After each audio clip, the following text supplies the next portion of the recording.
अगर आप बुद्धिमान कैसे बने इस कहानी को अंत तक ध्यान से देखते हैं तो आपको पता चल जाएगा कि बुद्धिमान कैसे बने और बुद्धिमान किसे कहते हैं। तो बिना समय को गवाए चलिए शुरू करते हैं। एक बुद्धिमान व्यक्ति कभी नहीं कहेगा कि वह बुद्धिमान है, इसलिए नहीं कि ऐसा कहने से उसकी बुद्धिमत्ता कम हो जाएगी, बल्कि इसलिए क्योंकि वह ऐसा कहने की व्यर्थता को देख पाता है। गौतम बुद्ध के जीवन से जुड़ी हुई एक छोटी सी कहानी जो आपको बताएगी कि वास्तव में बुद्धिमान कौन है। एक नगर में एक लड़का रहता था और उसका दिमाग बहुत तेज था और उसकी खासियत यह थी कि वह किसी भी चीज को बड़ी जल्दी और आसानी से सीख लेता था। जहां अन्य लोगों को किसी काम को सीखने में महीने या वर्ष लगते थे, वहीं पर इस लड़के को उसी काम को सीखने में कुछ दिन ही लगता था। उसकी ख्याति दूर दूर तक फैल गई थी और कहा जाने लगा था कि उस व्यक्ति के जितना बुद्धिमान कोई नहीं है। परंतु वह व्यक्ति तो जानता था कि वह भीतर से क्या है। हर व्यक्ति जानता है कि वह भीतर से क्या है, चाहे वो बाहर से कुछ भी दिखाए। वह व्यक्ति भी भीतर से तो परेशान था, परंतु वह अपने अहंकार से अपने परेशानियों को ढकना चाहता था। ज़्यादातर लोग ऐसे ही करते हैं और शो अप इसका नाम है। वह व्यक्ति अपनी प्रसिद्धि को और बढ़ाने के लिए तरह तरह के काम सीख रहा था।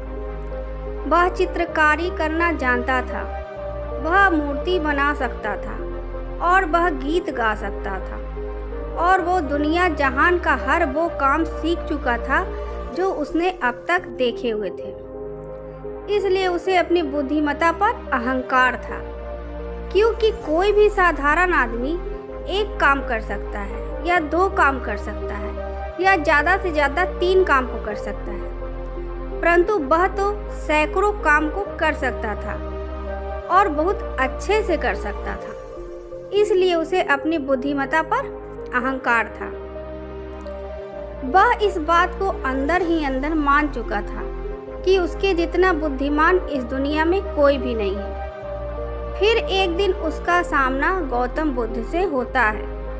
उसे पहली बार एक ऐसा व्यक्ति दिखता है जिससे उसे ईर्ष्या होती है।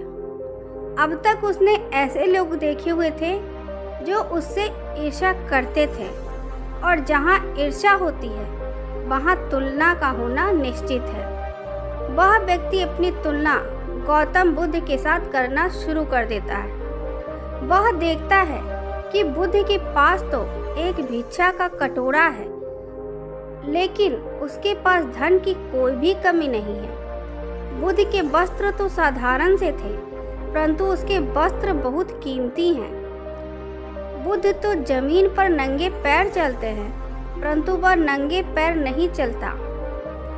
इसी तरह से वो आदमी सैकड़ों चीज़ों से अपनी तुलना गौतम बुद्ध के साथ करने लगता है, परंतु हर तुलना के बाद भी वह पाता है कि उसकी ईर्ष्या बुद्ध के प्रति 1% भी कम नहीं होती। वह व्यक्ति मन ही मन सोचता है कि मैं इस भिक्षु से अपनी तुलना क्यों कर रहा हूँ, जबकि मेरा जीवन इससे 100 गुना बेहतर है। लोग भी बुद्ध का सम्मान कर रहे हैं। आखिर इसके भीतर ऐसा क्या है जो मुझ में नहीं है और जिसके कारण मेरे भीतर इसके प्रति ईर्ष्या है। बहुत देर अपने मन में उलझे रहने के बाद वह व्यक्ति तय करता है कि वह बुद्ध के पास जाएगा और उनसे पूछेगा कि उनकी उपलब्धि क्या है। वह व्यक्ति अपने सेवकों के साथ बुद्ध के पास जाता है और उनसे कहता है कि मैं इस इलाके का सबसे बुद्धिमान व्यक्ति हूँ और आप अपने आसपास जो भी देख रहे हैं मैं वो सब करना जानता हूँ। किसी भी कार्य को करने में, सीखने में मुझे बहुत ही कम समय लगता है। सभी लोग मेरा सम्मान करते हैं, परंतु इस सब के बाद भी मेरे भीतर आपके लिए ईर्ष्या है। मैं यह जानना चाहता हूँ कि आपकी उपलब्धि क्या है। ये सब लोग आपका आदर सम्मान क्यों कर रहे हैं? उसके बाद बुद्ध कहते हैं कि वैसे तो मेरी कोई उपलब्धि नहीं है, परंतु तुम कह सकते हो कि मेरी एक उपलब्धि है। वह व्यक्ति पूछता है कि क्या मैं जान सकता हूँ? तो फिर उसके बाद बुद्ध कहते हैं कि मेरी एक उपलब्धि है कि मैं सभी उपलब्धियों को छोड़ चुका हूँ। वह व्यक्ति बुद्ध से पूछता है कि मतलब? मैं कुछ समझा नहीं। बुद्ध उस व्यक्ति से कहते हैं कि क्या तुम्हें प्रशंसा अच्छी लगती है? वह व्यक्ति कहता है कि प्रशंसा तो सभी को अच्छी लगती है। उसके बाद बुद्ध कहते हैं कि क्या तुम्हें निंदा अच्छी लगती है? तो वह व्यक्ति कहता है कि भला इस दुनिया में कौन है जिसे अपनी निंदा अच्छी लगे? उसके बाद बुद्ध कहते हैं कि जो तुम्हें अच्छा लगता है और जो तुम्हें बुरा लगता है, मैं इन दोनों से भी ऊपर उठ चुका हूँ। ना मुझे निंदा सताती है और ना ही मुझे अपनी प्रशंसा प्रसन्न करती है। बस यही अंतर है तुम में और मुझ में। और उसके बाद वह व्यक्ति बुद्ध से कहता है कि परंतु यह कैसे संभव है? बुद्ध मुस्कुराते हैं और उस व्यक्ति से कहते हैं कि तुमने सैकड़ों काम सीखे, लेकिन एक सबसे जरूरी काम को तुम सीखना भूल गए। वह व्यक्ति बुद्ध से पूछता है कि कौन सा काम बुद्ध? बुद्ध कहते हैं कि अपने मन को नियंत्रण करना। क्या तुम्हें आता है?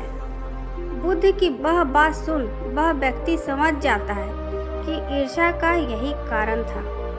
उसके बाद बुद्ध कहते हैं कि जिस व्यक्ति ने सारा जगत को जीत लिया लेकिन अपने मन को नहीं जीता, उसने कुछ भी नहीं जीता।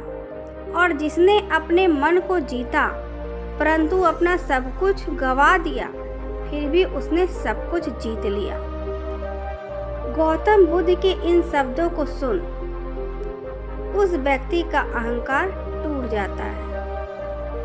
वह व्यक्ति बुद्ध से कहता है कि क्या आप मुझे अपने मन को जीतना सिखा सकते हैं? बुद्ध कहते हैं कि अवश्य सिखाएंगे, परंतु मैं तुम्हारी सभी उपलब्धियां छीन लूंगा।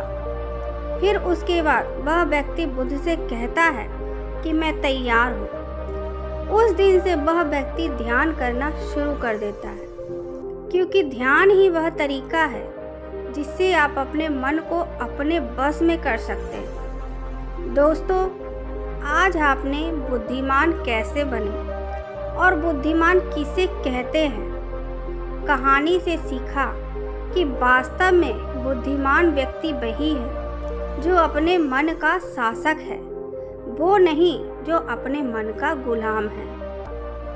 तो दोस्तों, उम्मीद करती हूँ आज महात्मा बुद्ध की इस बुद्धा स्टोरी का फायदा आपको जरूर प्राप्त हुआ होगा। इस कहानी को अधिक से अधिक लोगों में शेयर करके हमारी मेहनत को सार्थक करें। हम बहुत मेहनत करके आप लोग के लिए कहानी बनाते हैं, इसलिए चैनल को सब्सक्राइब कर दें ताकि हम और अच्छी अच्छी कहानियाँ आप लोग के लिए ला सकें। धन्यवाद।